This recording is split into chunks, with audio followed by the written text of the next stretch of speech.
Good afternoon, everyone. Thank you for taking the time to join us today. I'll just give people about 30 seconds to join the virtual room.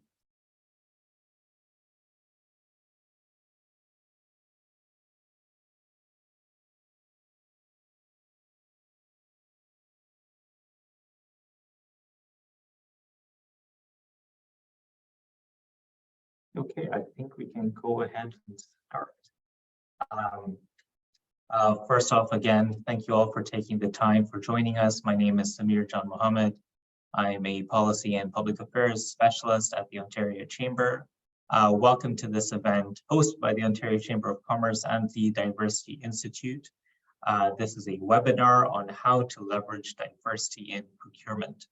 Before we do begin, we do want to make a land acknowledgement while we are meeting in cyberspace. We want to acknowledge that the city of Toronto is located on the traditional territory of many nations, including the Mississaugas of the Credit, the Anishinaabe, the Chippewa, the Haudenosaunee, and the Wendat peoples, and is now home to many diverse First Nations, Inuit, and Métis peoples.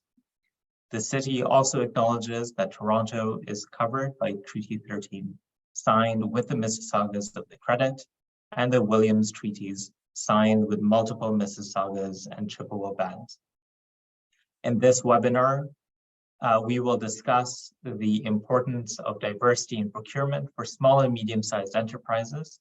This session will address supply chain basics, demographics of SMEs in Canada, and the state of supplier diversity, benefits of supplier diversity, and ways to improve supplier diversity. I will now be introducing Dr. Wendy Souquier.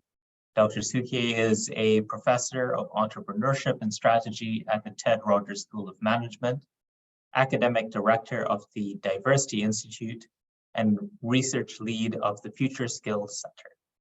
Her work on the Diversity Leads project helped shape Bill C-25 and the 50/30 Challenge.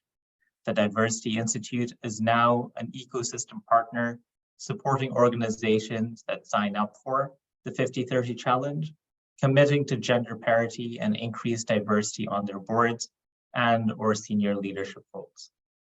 A reminder that ASL interpretation will be provided throughout this webinar. Please know that the Q&A function should be used for any questions that you may have. Now handing it over to you, Wendy.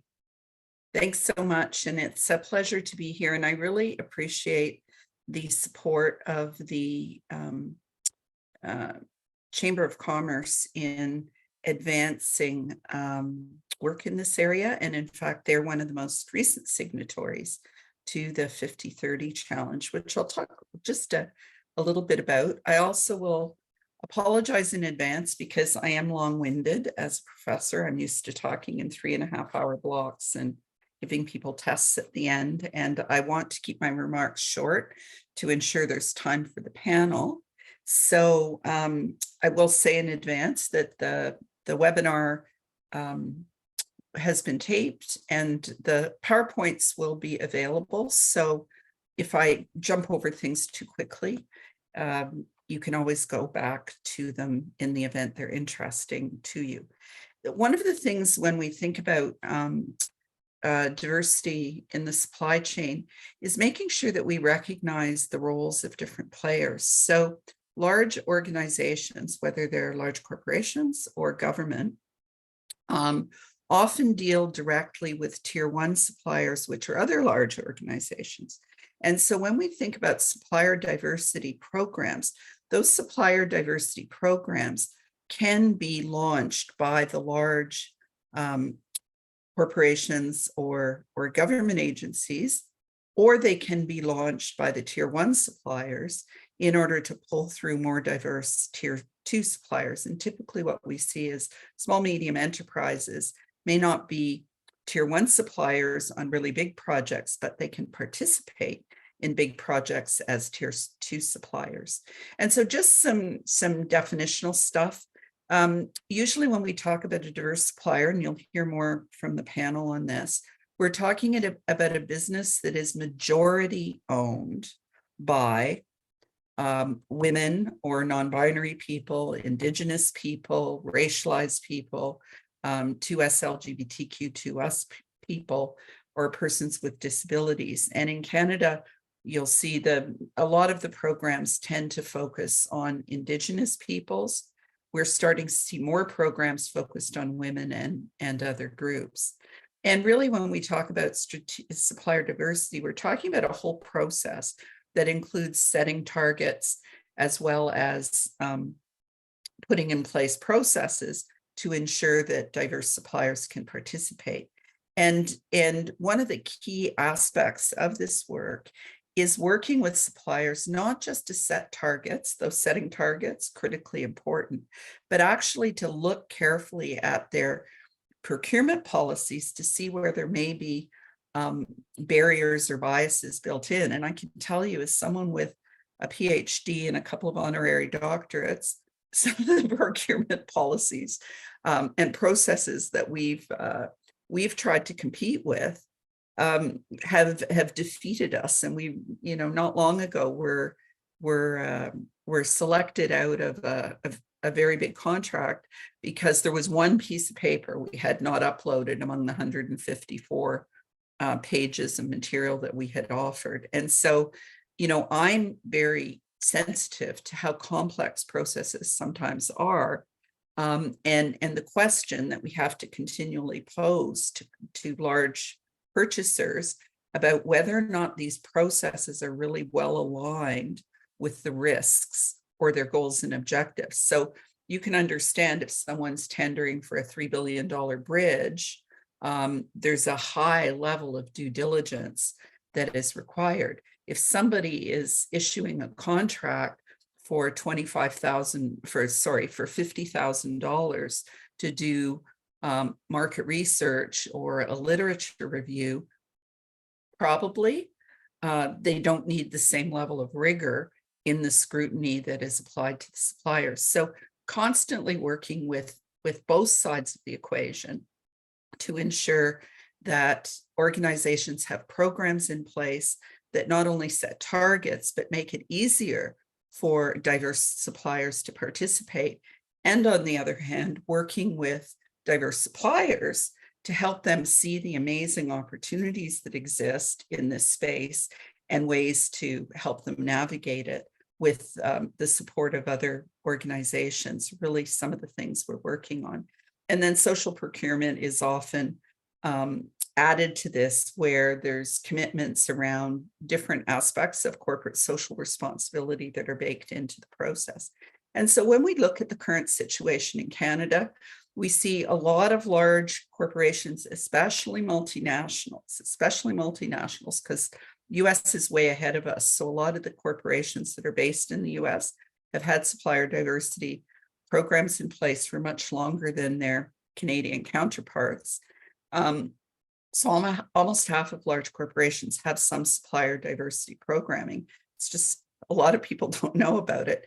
And for the most part, the amount that they're spending is a fraction of their overall expenditures. But when you think about large corporations and organizations like the Canadian government with $22 billion, it spends annually, 5% of that is actually a pretty big chunk of change. So this is a huge opportunity for small, medium enterprises in areas you might not even think about.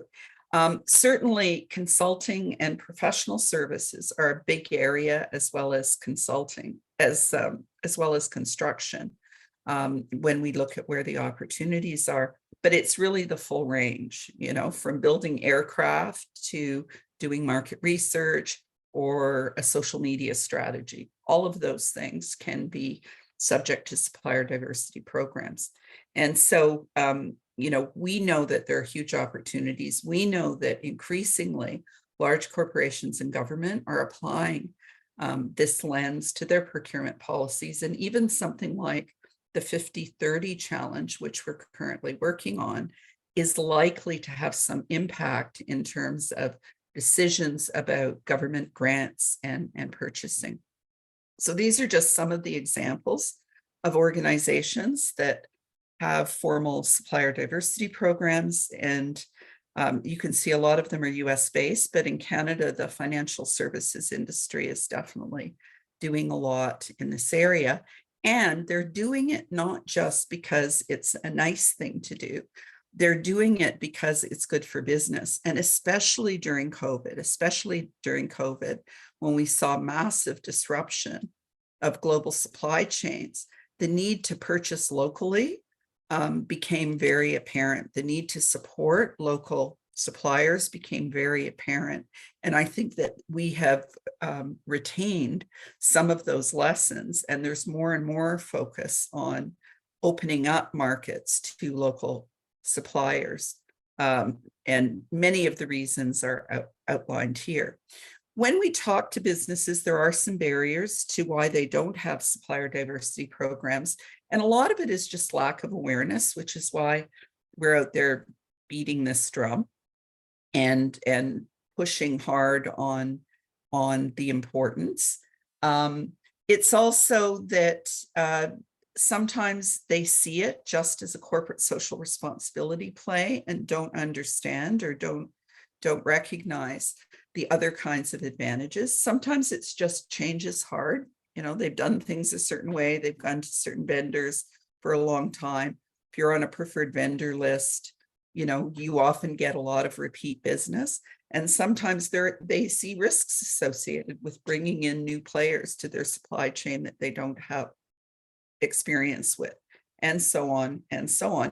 And sometimes we've seen, you know, there may be sort of commitment at the senior level and official policies in place, but as it trickles down through the organization, the people who are actually doing the work don't share those views. And we have some funny stories about the, you know, organizations that, for example, think that asking companies for information about their ownership or their policies is some violation of something or other, because they clearly don't understand that this is not only something you can do, it's something that's good to do. We also know that there are barriers on the other side, that a lot of SMEs find, and nonprofits like us find it really hard to navigate the processes.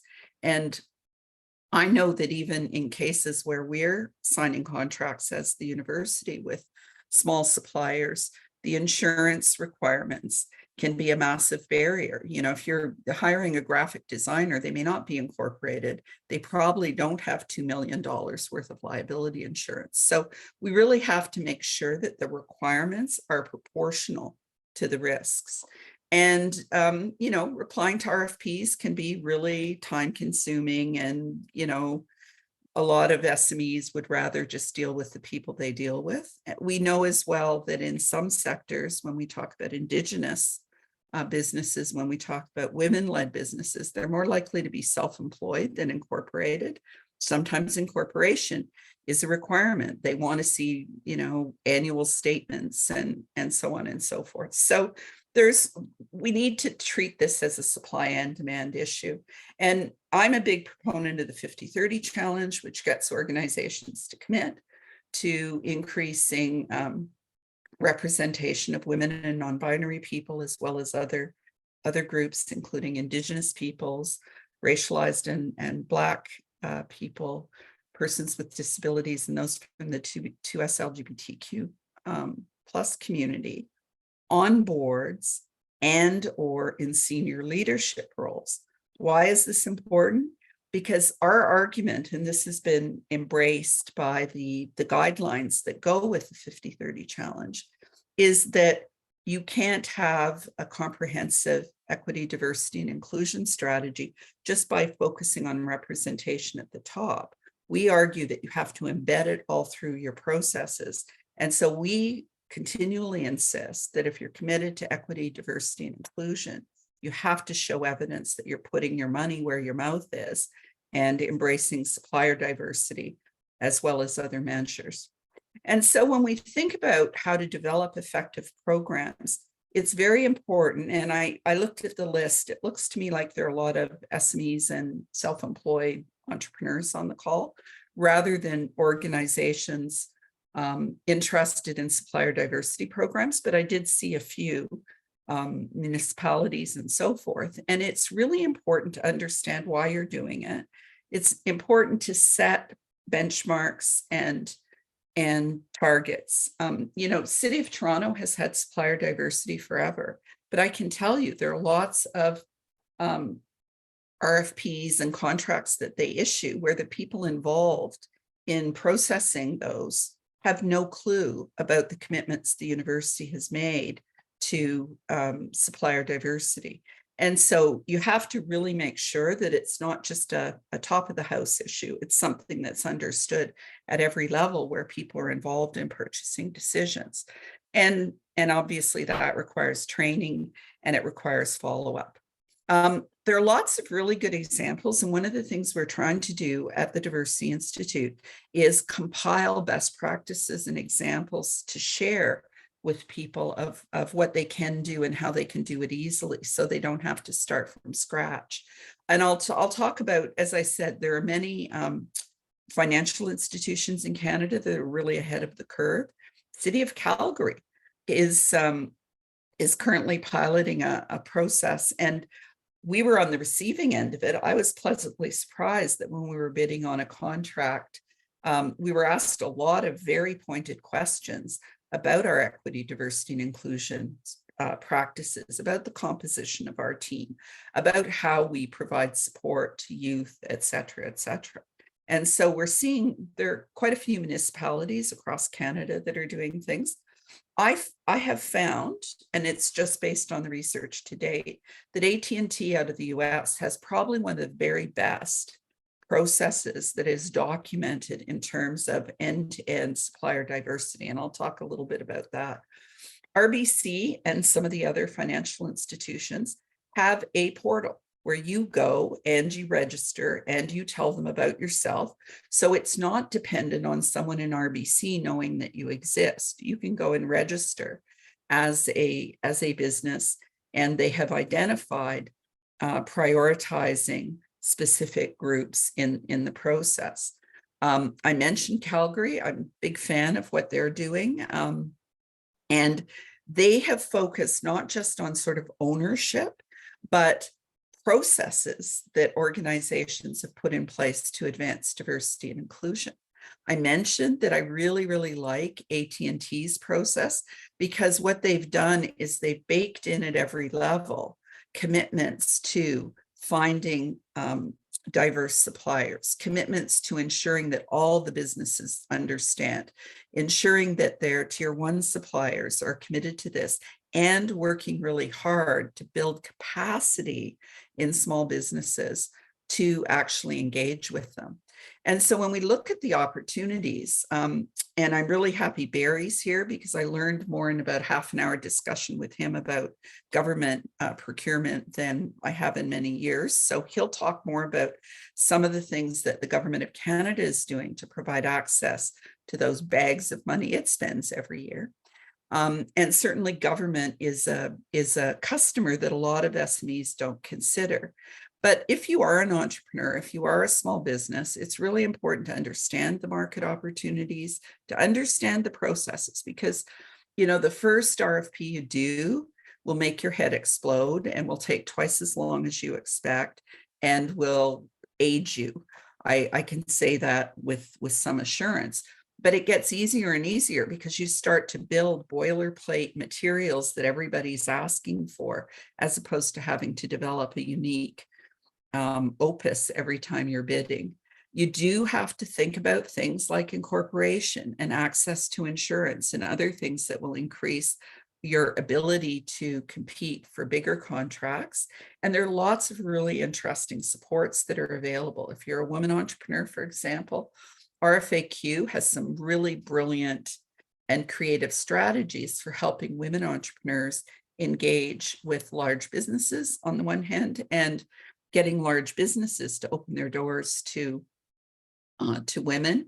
And there are lots of networks and other supports. And then, of course, there are the supplier councils. And, these serve people who are Indigenous, people who are racialized, women, the 2S LGBTQ plus community and persons with disabilities. So they have amazing processes for helping you get certified as a diverse supplier, but also navigating the processes. Because really for us, it's all about creating an inclusive innovation ecosystem, and we can focus on more access to financing. We can focus on training. We can focus on incubators and accelerators and, industrial assistance and R&D support and so on. But at the end of the day, what grows businesses in Canada is access to markets.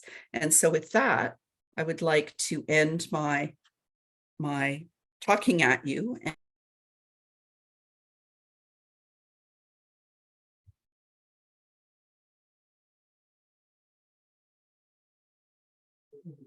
I believe that Wendy might have just pressed the wrong button. She'll be back in a moment, but I believe we will be starting the webinar, the panel part of this webinar shortly. So I'd like to welcome Catherine, Barry, and AJ. Everybody likes to turn on their cameras and then we can get started. Morning, everyone. Oh, pardon me. Good afternoon. Yes, good afternoon. In the wrong part of the country. That was awkward. I hit the wrong button and there I left. I'm back again. But thank you very much, Caitlin, for stepping in to protect me. So without further ado, I wanted to introduce our panel, which includes Barry Payne, AJ Stewart, and Catherine Groats, who will start by introducing themselves and talking a little bit about what we do. And then we'll dig in to talk more about the role of supplier diversity and to hear their tips. So starting with you, Barry.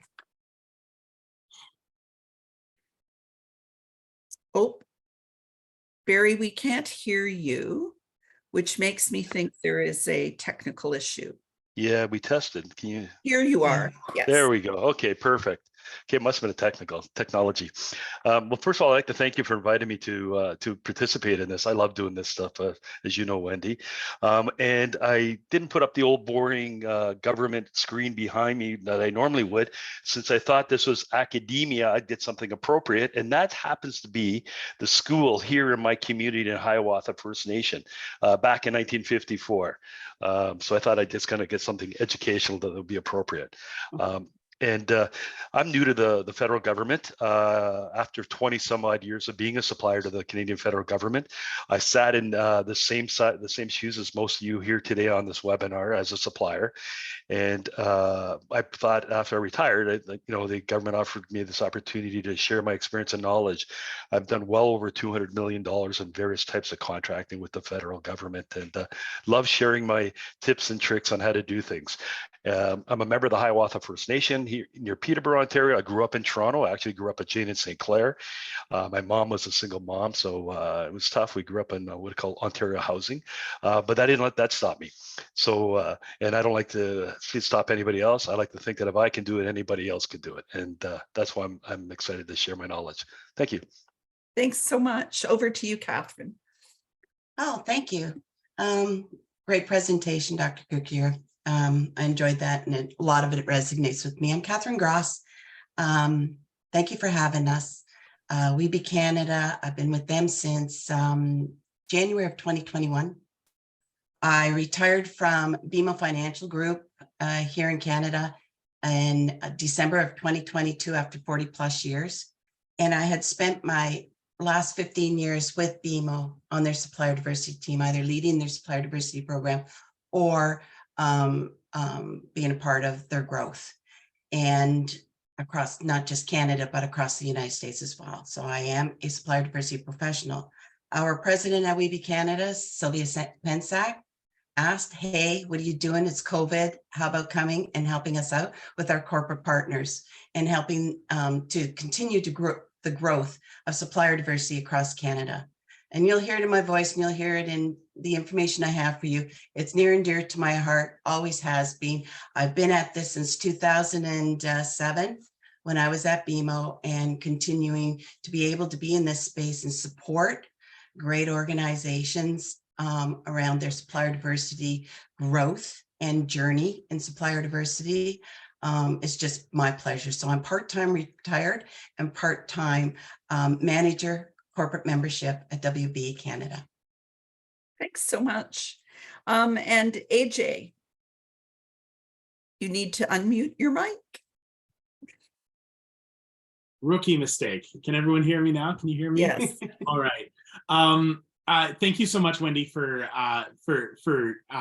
doing that beautiful introduction on supplier diversity and really giving it a great definition for our for the start of our panel today. But I'd really like to just take a second to paint a picture for you folks. I want you to picture a game of Monopoly that's been going on for 3 days, and you're asked to join, right? So in the past, maybe you haven't been invited to many games, so you're really thrilled at the opportunity. Of course, you'll join, but after a short amount of time, you realize all of the properties have been bought and sold, all of the resources have been handed out, and you're starting from nothing. How can you win? You can't unless someone changes the rules, gives each new player a few extra turns, or certain resources are removed from those initial players.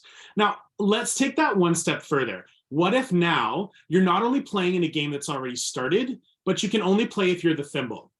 Now, no offense intended to my thimble lovers out there, but what about those of us who just really want to be the top hat? But you still want to play, so you bite your lip and you pretend to enjoy being the thimble. But we're not here to talk about board games today, so let's move this conversation into the real world, where this is the reality for marginalized entrepreneurs across Canada. And while circumstances have improved over the years, that should be celebrated. The disparity between those original and new players still really exists. So from our own research here at CGLCC, 1 in 2 2S LGBTQI+ business owners have purposely hid the fact that their company has diverse ownership. And 1 in 3 believe that they have lost opportunities because of that diverse ownership.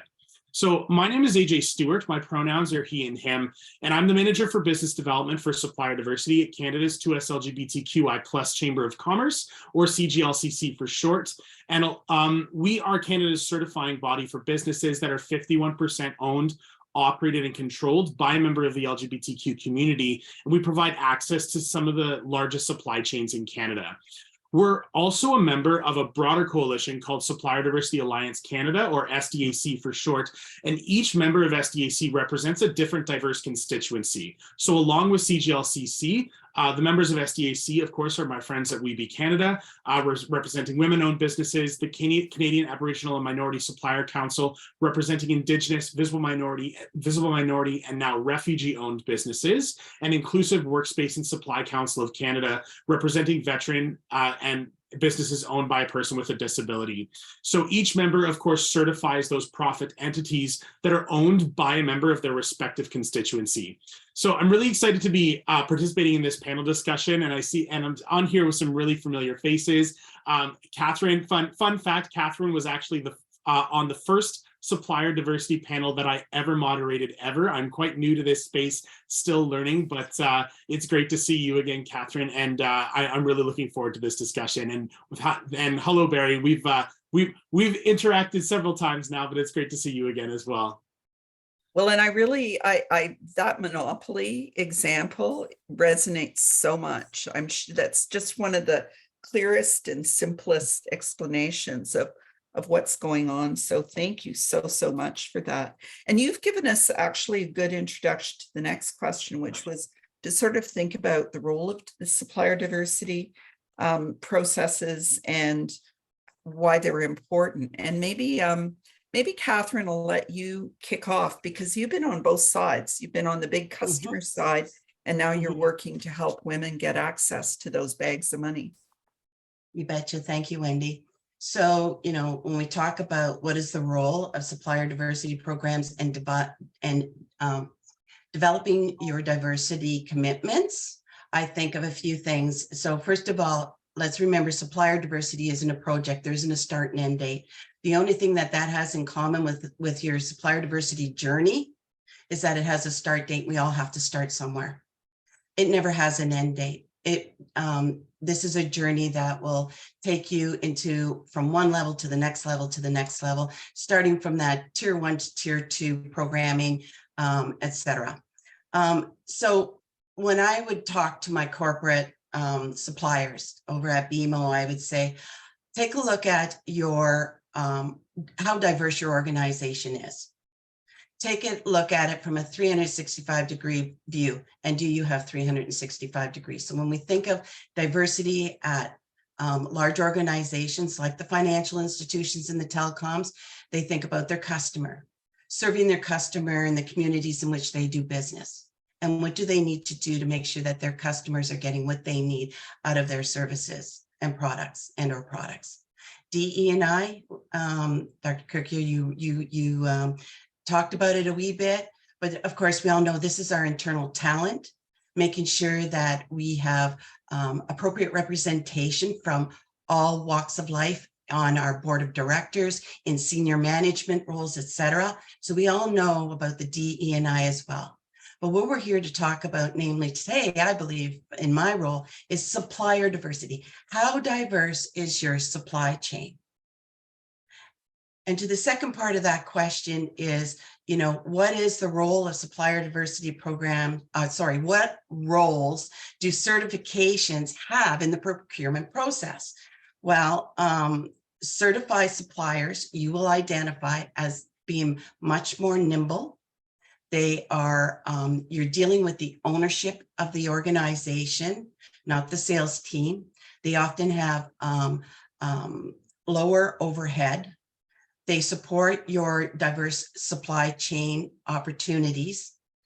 And just for a second, let's talk about what supplier diversity isn't. And it is not a social program or a charity. This is your business. Okay, so any certified diverse supplier, we as councils need to make sure that they understand and the suppliers understand how to do business with large corporations.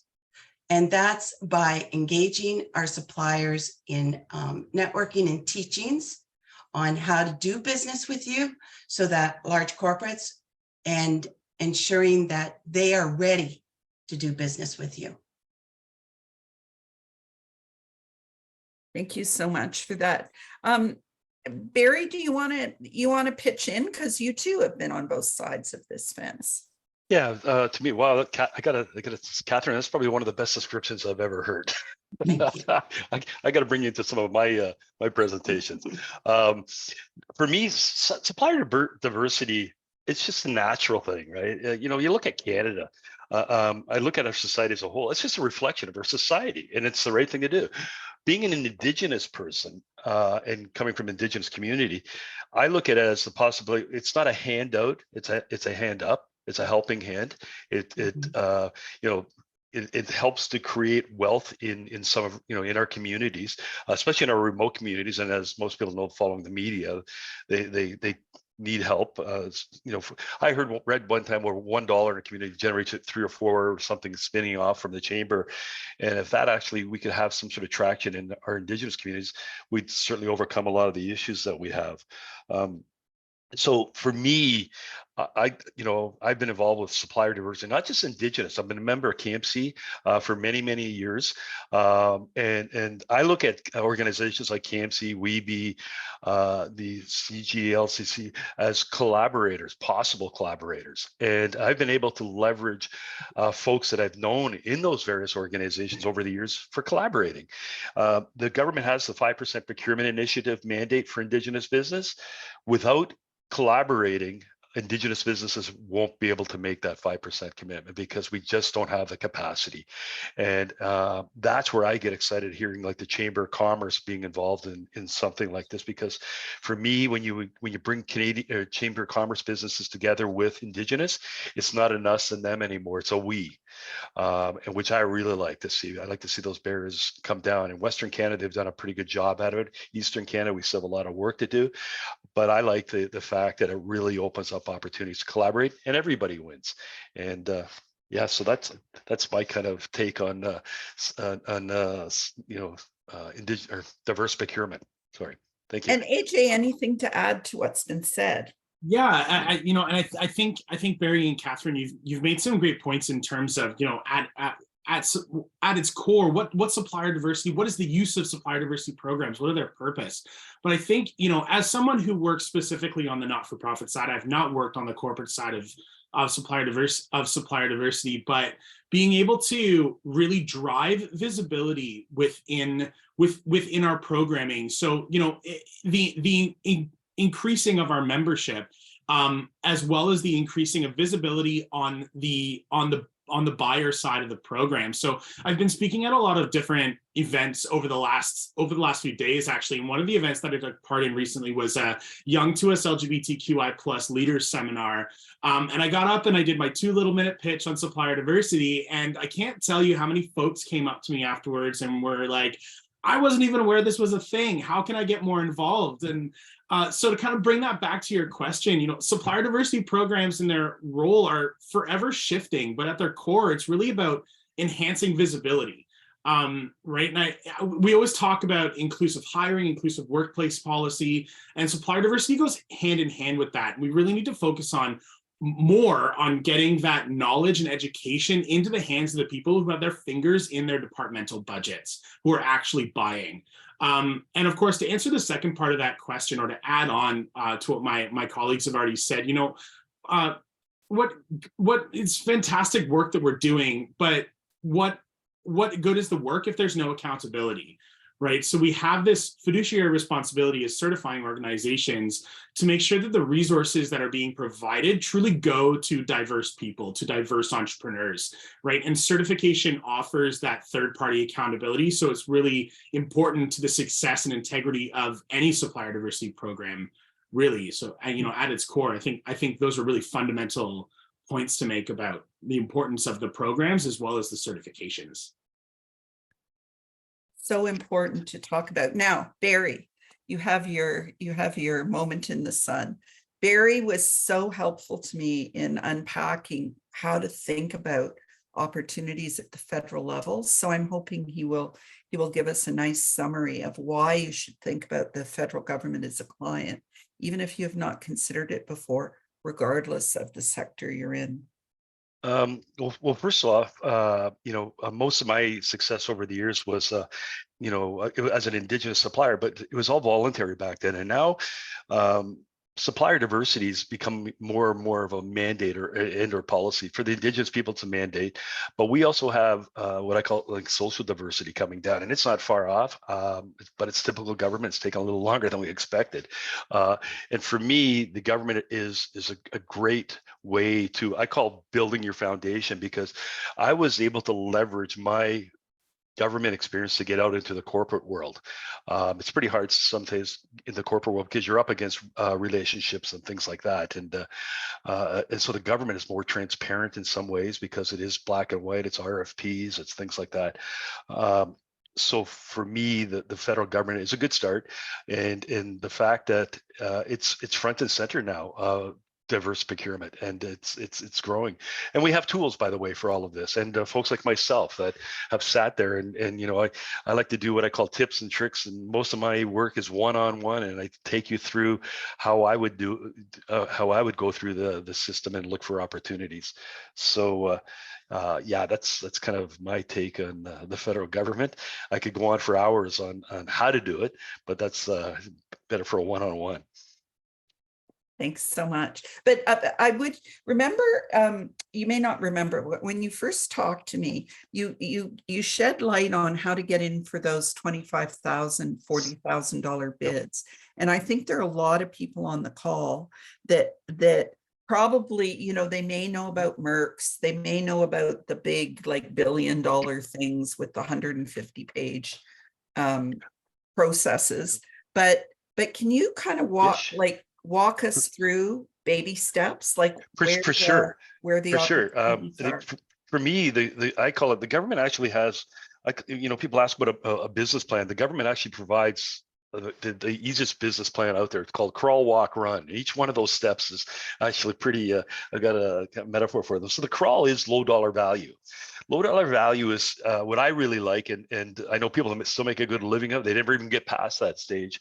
But low dollar value is for goods, it's up to $25,000. For services, it's up to $40,000. Those thresholds, people still buy from people. They're buying local, catering, you name it. They're all, as long as they're below that threshold. one of the tools that the government has in place for low dollar value is, and I show this to people, is something called Government Electronic Directory Service. It's our phone book, and it's a great tool to navigate, to find who to talk to or who to sell your product or service to.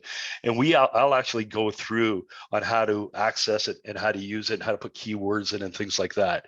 But again, it's the perfect stage to start your business out. Get your feet wet. I call it, they're more forgiving because it is low dollar value. And then you get into stage 2 is where I call you get on supply lists, or I think Wendy, you touched on pre-approval lists and supply arrangements, supplier standing offers. That's stage 2. And then stage 3 would be RFPs, which are a little bit more intricate. But I know a lot of people that never even bother getting to that stage. They just tend to leave that for the big guys to battle it out. And like I said, a lot of people can make a good living just at low dollar value, and in your community, in your backyard, because there's government offices everywhere. So, and that's something we can one-on-one we would actually go through, and we have webinars on all this as well. So I think that's one of the really important things that I didn't mention at the outset. We view this as a starting point, and we will follow up with a survey so you can give us feedback, but we'll also provide you with lots of links and resources that you can access for more in-depth information. So AJ, talk a little bit about why this is such an issue in the 2S LGBTQI+ community, but also if you could talk a little bit wearing your SDAC hat, why businesses should certify, because lots try to hide their identity, and it's that complicated process of wondering if, you know, being from a particular demographic group is going to be an advantage for you, or it's going to result in more discrimination. And as you know, lots of people try to pass and conceal elements of their identity. We see it not just around gender identity and sexual orientation. We see it with lots of Indigenous peoples who have concealed their identity for decades because of their experience with discrimination. We see it with racialized people who are light-skinned, or Muslims who don't wear religious symbols. And so can you talk a little bit, not just about your particular community, but some of these principles more broadly? Yeah, absolutely. And you know, we were talking a little bit earlier before the webinar started about these resources and landscape studies that, you know, most of the certifying organizations have done. CGLCC is no exception. We've done a 2S LGBTQI+ economic development landscape study in partnership with Nielsen. You know, and these resources exist for free, public access on certifying websites. So you can go to WeBe Canada, you can go to CGLCC, you can go to CAMSI. Everyone's going to have studies that relate to their own diverse constituency, as well as access to the business case for supplier diversity, which is a great resource for anyone who's really looking to make the case within their organization. But I think let me bring it back to those two stats that I mentioned earlier. You know, one in two 2S LGBTQI+ businesses have hid the fact that they are part of our community when dealing with business, when dealing with other businesses, when dealing in procurement. And 1 in 3 believe that they have lost opportunities because they were their open and authentic self. So how can you provide your best work and optimize growth within your business if you can't even be your authentic self?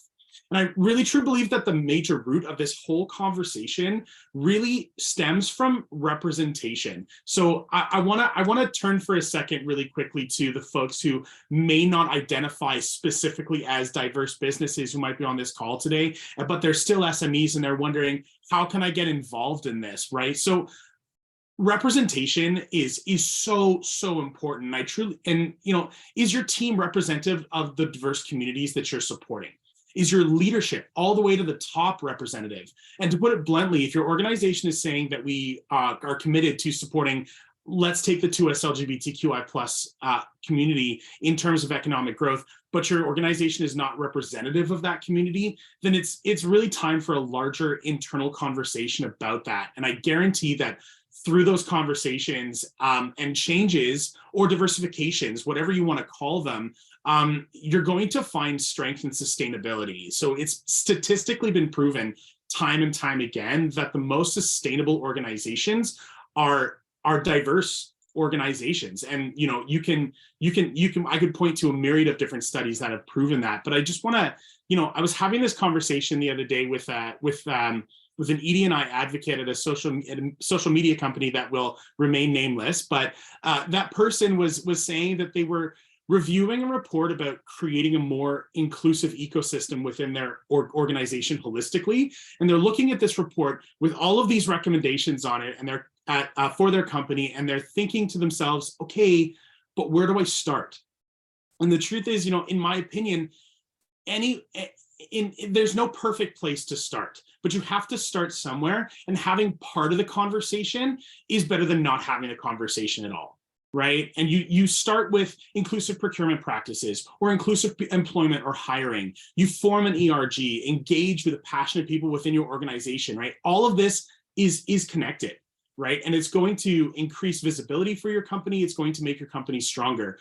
And also many smaller companies, so for the SMEs on our call today, say, oh, we're not big enough, or we're not ready to consider ED&I, we're not ready to consider our procurement strategy because we don't spend a lot of money on procurement. But you can't quantify. How do you quantify when you're ready to start being inclusive, right? So start today. Start with having a discussion. Look at the people that you're buying from right now, right today. Think about who you are engaged with in your company. Is your company representative of the people that your company works with, are they representative of your values? Are they diverse enough? Are you engaging with other communities that you are passionate about working with? So I think at the end of the day, representation is really where it's at when it comes to furthering this conversation about allowing people to be their true authentic selves at work. If you have representation from someone's community, that person, whether they're an outside source, they're a supplier, or they're an employee, they're going to feel more comfortable working with you. And you're going to also be able to show that and celebrate that within your external advertising or marketing. When you start to hire more inclusively or hire period, you can celebrate these things within those proceeds, and it's going to make your company look like this shining beacon of hope. But you got to start somewhere and start having the conversation early. Even if you're one person, have it with yourself. And Caitlin didn't get a chance to talk, but just small pitch here. The Diversity Institute has a diversity assessment tool that will actually help an SME develop a complete soup to nuts diversity and inclusion policy and program for free. And she'll put the link in the chat.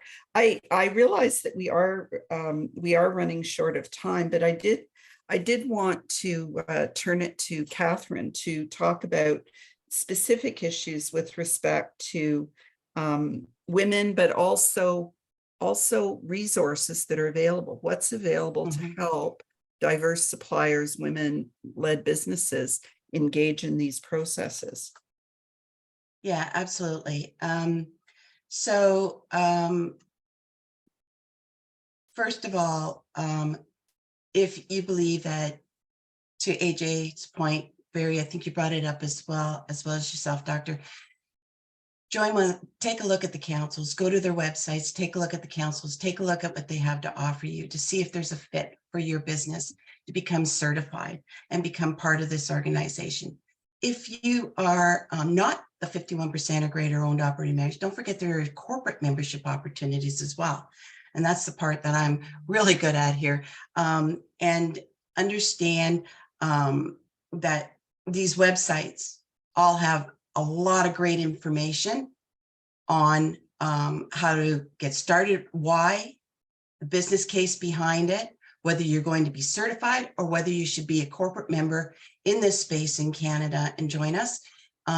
This is a lot of information is there around the business case, why you should be in this space, who's in this space, testimonials, everything. And I know all the council websites have that kind of information on it. We also have on our website for anyone who wants to take a look at it, we have done some supplier diversity research with many of the universities across Canada over the years. webecanada.ca/blog/research is where you can find that information. You can find information if you want to be certified, what it takes to be certified, what are the rules around certification to help you understand before you put your money out or before you get too entrenched, does it make sense for you to be in this space? And the same with corporates. Does it make sense for you to be in this space? We at WeBe Canada, if you want to come in as a corporate member, we will support you, as all the councils will.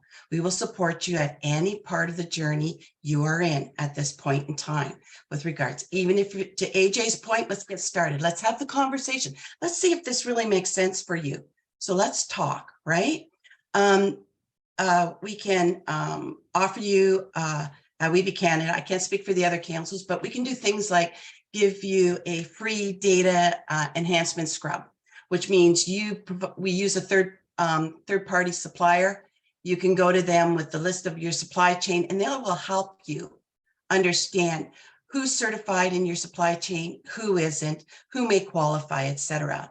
We offer you training in person and through a toolkit. We have a toolkit in there as a corporate member to help you with training. Same with our Weebies. We have a toolkit for you as well.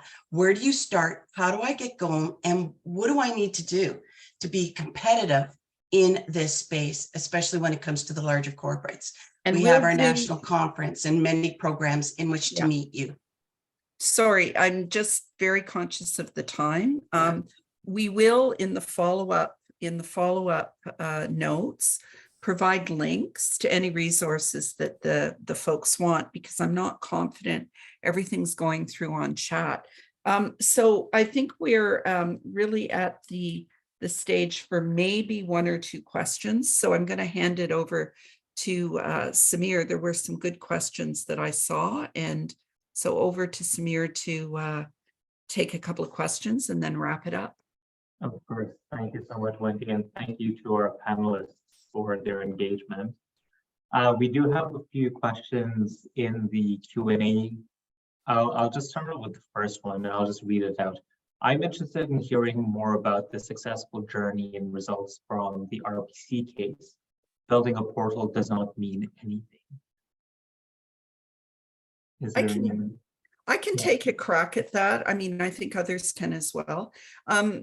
You're quite right. I mean, one of the things that we are advocating for, and in the list of what corporates should do, we're looking for accountability and reporting. I can't confirm what we see with RBC, but I can tell you that, for example, the large telecommunications companies report very specifically on what their diversity spend is. A lot of the big multinationals do as well. So, but you're absolutely right. Accountability is key. Setting targets means very little. Mm-hmm.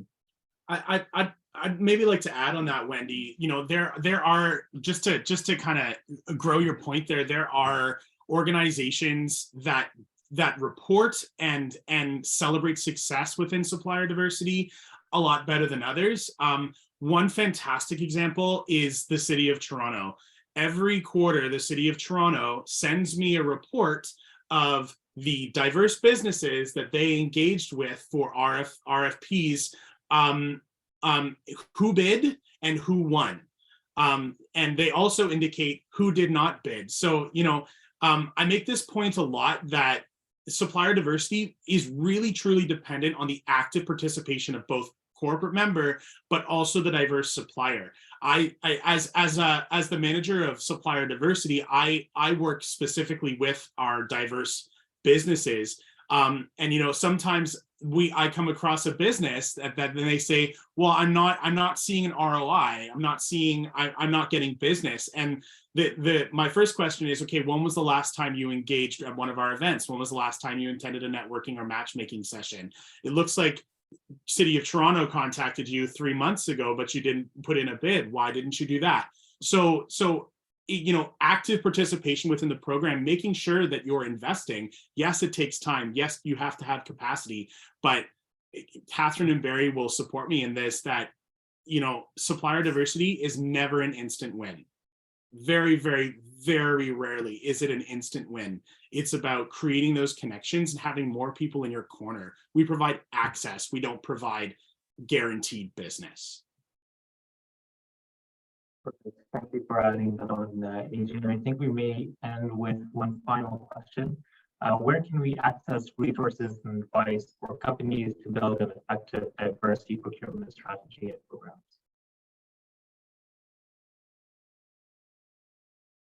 I'm sorry. I don't know if it's my computer, but I didn't catch that. Samir. How can I get access to what? Resources? Resources and advice for companies to build an effective diversity procurement strategy and programs. Oh, call me. Call AJ. Call any of the councils. Go on to our websites, please, and go in there and have a look. And our information is there, and we can definitely share what that could look like for you. Spectacular. Thank you so much, Catherine. I think on that note, we'll begin wrapping up by first thanking you all for attending today, and a special thank you to our speakers and panelists for their time. Please be sure to look out for a follow-up email with the resources that were discussed today, including a survey about your experience in this webinar. There is one more session in this webinar series on March the 28th. It will be on what diversity and inclusion means for marketing. You can register on the OCC Eventbrite page, and we will also put a link in the chat. Thank you all very much. Have a great evening.